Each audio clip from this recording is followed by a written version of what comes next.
ہماری یہ قوم ذہنی اور فکری غلامی سے اوپر اٹھ کر پھر سے عملی میدان میں قدم رکھے اور ایک تعلیمی انقلاب برپا کرنے کے لیے عملی لاہ عمل پیش کرے۔ وفقنا اللہ وإیاکم۔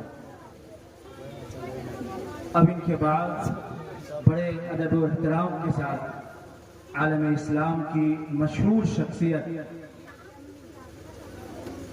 آل انڈیا المعہد الاسلامی العربی کے بانی و ناظم عمومی حضرت مولانا شرف عالم کریمی قاسمی معلم الحجاج والمعتمرین مسجد عمان سے گزارش کرتے ہیں کہ آپ اپنے قیمتی تاثرات سے ہم سامعین کو محظوظ کریں۔